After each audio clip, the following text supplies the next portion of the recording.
वक्फ कानून संसद से पास हो चुका है। सुप्रीम कोर्ट में इसके खिलाफ कई याचिकाएं डाली गई और 2 दिनों की सुनवाई के बाद सुप्रीम कोर्ट ने केंद्र सरकार को जवाब देने का समय दिया है।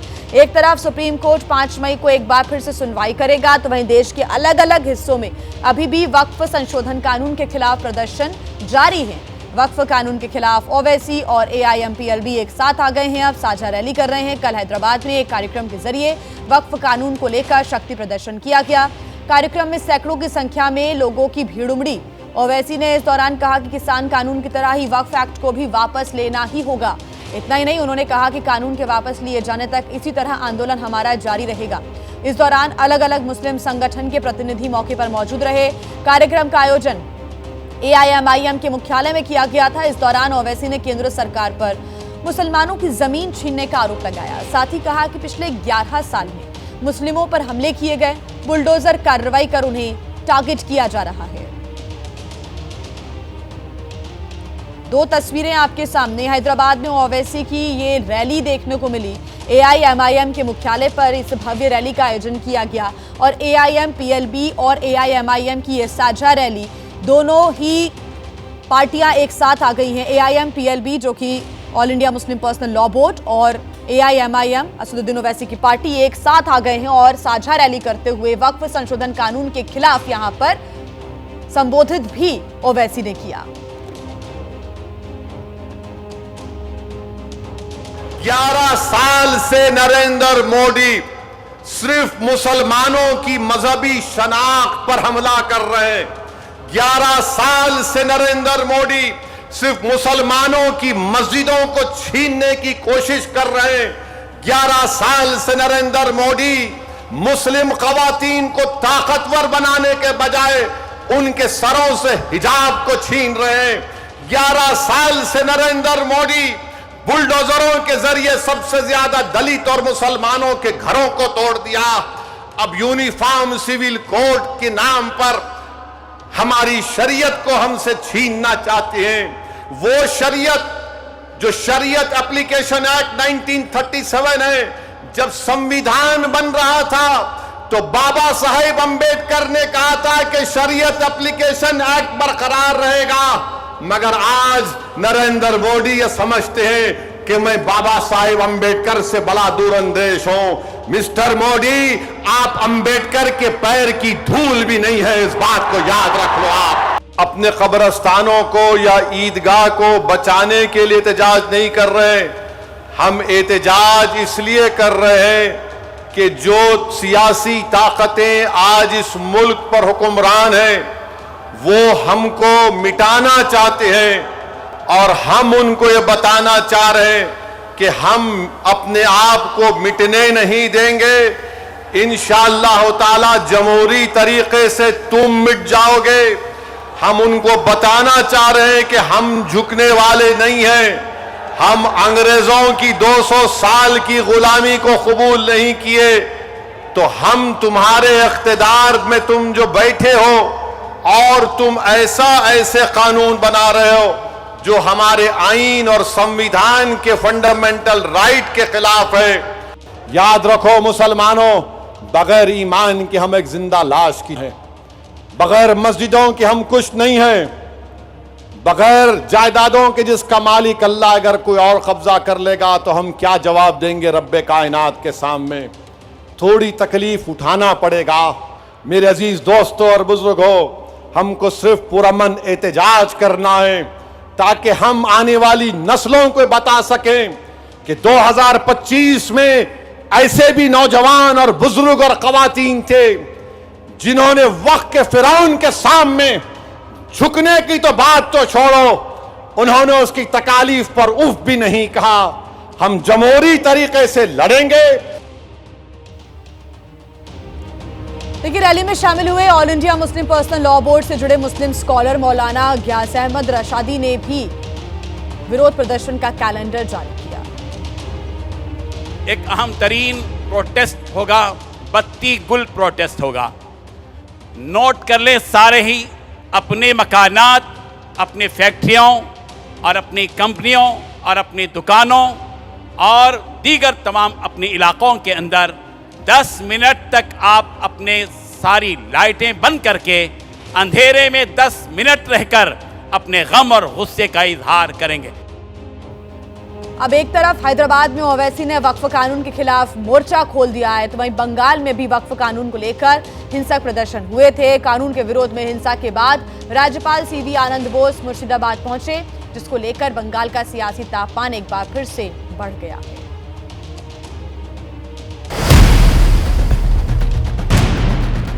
राज्यपाल सीवी आनंद बोस ने मुर्शिदाबाद हिंसा में मारे गए पिता पुत्र के परिजनों से मुलाकात। राज्यपाल शुक्रवार को मालदा में पीड़ितों से मिलने के बाद शनिवार को मुर्शिदाबाद पहुंचे थे। यहां उन्होंने अस्थायी शरणार्थी शिविर में जाकर पीड़ितों का हालचाल जाना। इस दौरान उन्होंने दोषियों के खिलाफ कठोर कार्रवाई की बात कही। I will take it up with the government of India and the state government for appropriate action. I will follow it up. They said we want justice. They will get justice. We want peace. They will have peace. Certainly we will do everything that is possible to give them a sense of security. इससे पहले महिला आयोग की team ने मुर्शिदाबाद में पीड़ित महिलाओं से मुलाकात की। महिलाओं ने रोते हुए महिला आयोग की सदस्यों के सामने आप बीती सुनाई।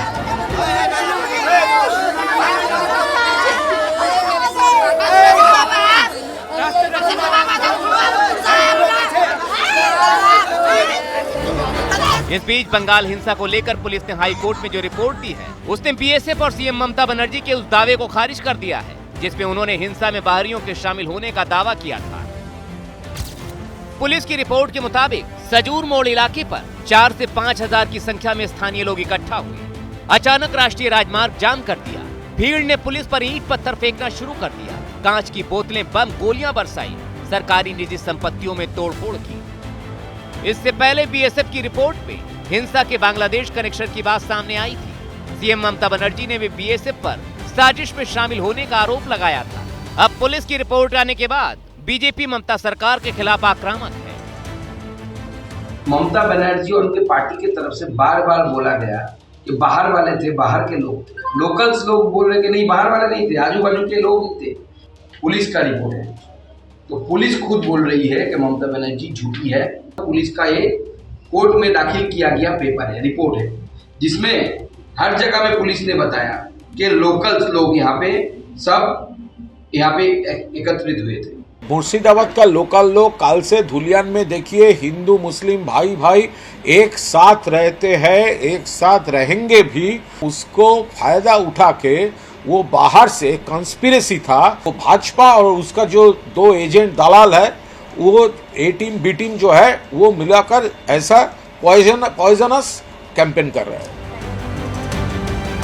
अब एक बार फिर बीजेपी ममता सरकार के खिलाफ तुष्टीकरण की राजनीति का आरोप भी लगा रही है। तो वहीं टीएमसी बीजेपी पर 2026 के चुनाव में लाभ के लिए सांप्रदायिक कार्ड खेलने की बात कहकर उसे घेर रही है। तो एक तरफ वक्फ को लेकर सियासी संग्राम जारी है, तो वहीं मुगल शासकों को लेकर भी विवाद थमने का नाम नहीं ले रहा है। औरंगजेब को लेकर पहले अबू आजमी और अब समाजवादी पार्टी के पूर्व सांसद एसटी हसन के बयान से नया सियासी संग्राम छिड़ गया है। हसन ने यह कहा है कि औरंगजेब क्रूर लेकिन अच्छा शासक था। ये बयान दिया है एसटी हसन ने। एसटी हसन की नजर में औरंगजेब में कुछ बुराइयां तो थी, लेकिन 1000 अच्छाइयां भी थी। एसटी हसन ने कहा कि अखंड भारत औरंगजेब ने ही बनाया था, साथ ही वो बड़ा दानवीर भी था। एसटी हसन के इस बयान को लेकर अब बीजेपी ने निशाना साधा है। बीजेपी ने कहा है कि अपराधियों, आतंकियों का महिमा मंडन करने वालों के लिए औरंगजेब महान हो सकता है।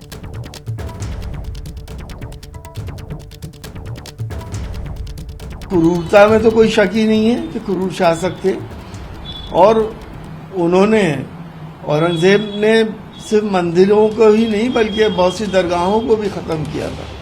अच्छाइयों में एक ईमानदार शासक थे, और हिंदुस्तान की जो तस्वीर आज आप देख रहे हैं, जो अखंड भारत की जो तस्वीर है, वो औरंगजेब की ही बनाई गई है। ये बयान आपने सुना। एसटी हसन के बयान पर बीजेपी ने पलटवार किया है। उन्होंने कहा कि समाजवादी पार्टी के नेताओं से क्या अपेक्षा की जा सकती है। ये भी कहा गया कि समाजवादी पार्टी के नेता ऐसे ही अपराधियों, आतंकियों और देश के खलनायकों का महिमा मंडन करते हैं। समाजवादी पार्टी के नेताओं से अपेक्षा भी क्या की जा सकती है? अपराधियों का, आतंकियों का महिमा मंडन करने वाले इस देश के खलनायकों का ऐसे ही महिमा मंडन करते हैं। औरंगजेब को, बाबर को अपना पूर्वज बताने वाले, अपना अब्बा जान बताने वाले निश्चित तौर पर इस तरह की बात करेंगे। लेकिन उन्हें जानकारी होनी चाहिए कि अयोध्या में पैदा हुए प्रभु राम रामेश्वरम तक जाकर के महादेव की पूजा करते हैं तो पूरा देश एक था। यह देश किसी बाबर या अकबर ने या किसी शाहजहां या हुमायूं ने नहीं बनाया।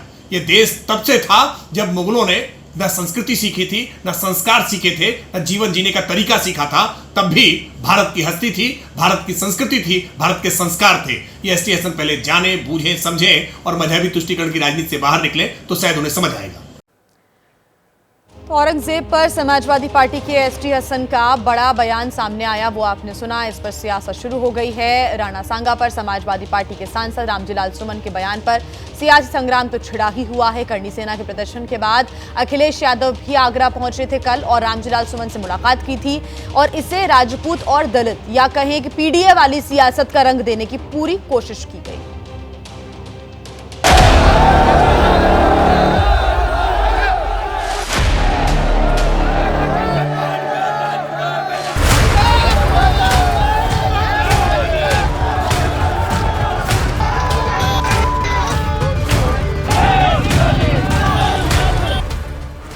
अखिलेश यादव पार्टी सांसद रामजीलाल सुमन के साथ आगरा की धरती पर बैठे थे, लेकिन उनकी नजर लखनऊ में सीएम के सिंहासन पर थी। ये मुलाकात यूं ही नहीं हुई, बल्कि इस मुलाकात में 2027 के यूपी विधानसभा चुनावों की रणनीति तैयार की गई। इस रणनीति के केंद्र में अखिलेश यादव का वही पीडीए फॉर्मूला था, जिसके दम पर उन्होंने 2024 के लोकसभा चुनाव में पार्टी के ग्राफ को ऊपर पहुंचाया था। समाजवादी पार्टी के कार्यकर्ता जो बैनर पोस्टर लेकर अखिलेश के स्वागत में पहुंचे थे, वो भी पीडीए की छाप छोड़ रहे थे। रामजीलाल सुमन के साथ बैठकर अखिलेश यादव ने बोलना शुरू किया तो मैसेज पीडीए में शामिल पिछड़ा, दलित और अल्पसंख्यक को दिया। उन्होंने रामजीलाल सुमन के घर पर हुए हमले को सुनियोजित साजिश बताया और इसे पीडीए को डराने का प्रयास करार दिया। उधर सीएम योगी आदित्यनाथ शनिवार को गोरखपुर में थे। उन्होंने वहीं से अखिलेश के हमलों पर पलटवार किया। ये लखनऊ और दिल्ली का जो झगड़ा है बड़ा वाला, उसकी वजह से ये ताकत दिखाने का प्रदर्शन हुआ। तलवारें लहराएंगे, बंदूकें भी लहराएंगे, शांतिपूर्ण तरीके से सम्मेलन करने की परमिशन सरकार ने दी। ये बोले सीधे साधे लोगों का फायदा उठा रहा था कोई, और खासकर पीडीए समाज में एक डर पैदा किया। सुमन जी के घर पर जो हुआ है हमला, बहुत सोच समझ करके हमला हुआ है। आज समाजवादी पार्टी और कांग्रेस देश के अंदर और प्रदेश के अंदर जातीय संघर्ष नया प्रारंभ करने का प्रयास कर रही है। समाजवादी पार्टी का एक विधायक महाराष्ट्र के अंदर छत्रपति शिवाजी महाराज का अपमान करता है और औरंगजेब का महिमा मंडन करता है। समाजवादी पार्टी का एक सांसद प्रदेश में महाराणा सांगा का अपमान करता है और विदेशी आक्रांता जिसने राम जन्मभूमि के मंदिर को तुड़वाया था, उस बाबर का महिमा मंडन करता है। अखिलेश यादव की तरफ से यह भी दावा किया गया कि हमले के लिए योगी सरकार की तरफ से बाकायदा फंडिंग की गई। माहौल बिगाड़ने के लिए एक निर्दलीय विधायक की मदद ली गई। योगी जी की निगरानी में उनके एक सलाहकार और कुछ इंडिपेंडेंट स्वजातीय एमएलए जो राजस्थान के थे, लखनऊ के एक बड़े होटल में बुलाया गया था। फिर इस मुद्दे की पटकथा उस सीएम के सलाहकार ने इन स्वजाती एमएलए के साथ मिलकर लिखी कि राजस्थान और यूपी के कुछ अराजक तत्व और योगी सेना को फंडिंग की ताकि ये माहौल बनाया जाए जिससे दो फायदे हों। केंद्र की बीजेपी सरकार को ये बताया जाए कि राजपूत योगी के साथ है और योगी की सीएम कुर्सी बनी रहे। रामजीलाल सुमन प्रकरण को ढाल बनाकर अखिलेश यादव ने पीडीए के अहम घटक दलितों को साधने की पुरजोर कोशिश की। अखिलेश यादव ने सामाजिक न्याय के पैरोकार और दलितों के मसीहा डॉक्टर भीमराव आंबेडकर का जिक्र कर योगी सरकार को घेरा, तो योगी आदित्यनाथ ने भी आंबेडकर के बहाने अखिलेश पर आरोपों के बाण चलाए।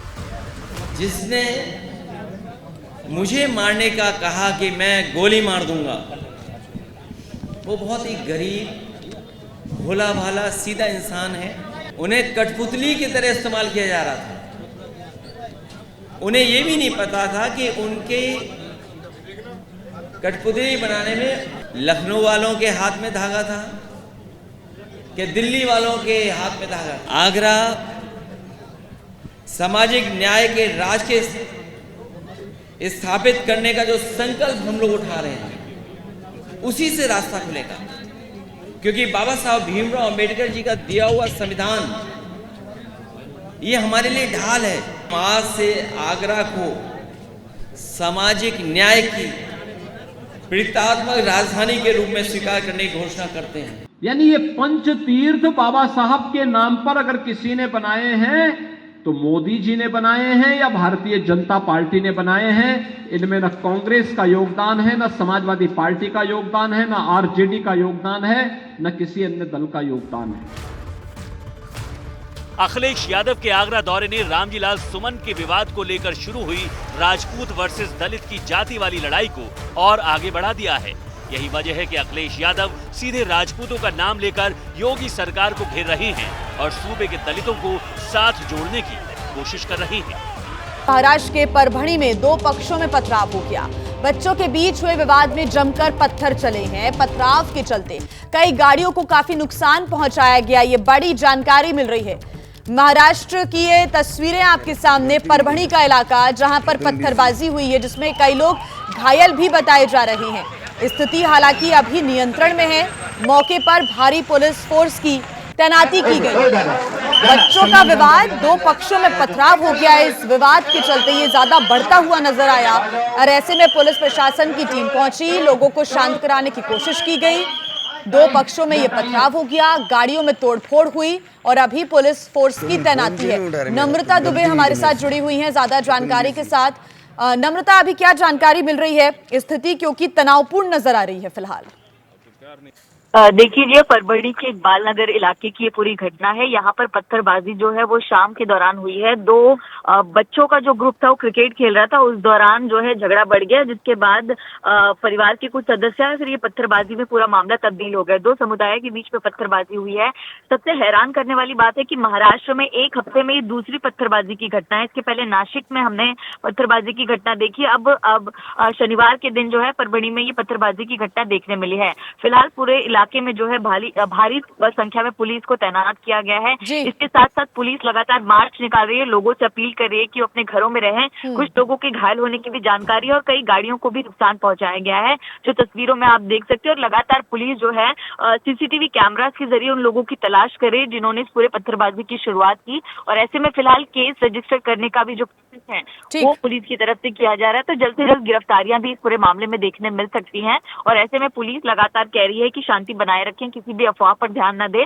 सोशल मीडिया को भी लगातार मॉनिटर किया जा रहा है। परभणी के इकबाल नगर इलाके की ये पूरी जो घटना है वो सामने आई है। स्थिति को फिलहाल नियंत्रण में बताया जा रहा है, लेकिन सवाल यही उठता है कि महाराष्ट्र में लगातार पत्थरबाजी और दो समुदाय के बीच में झड़प की घटनाएं क्यों लगातार बढ़ती जा रही हैं।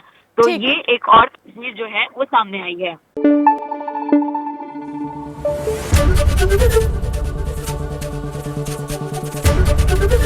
एबीपी न्यूज आपको रखे आगे।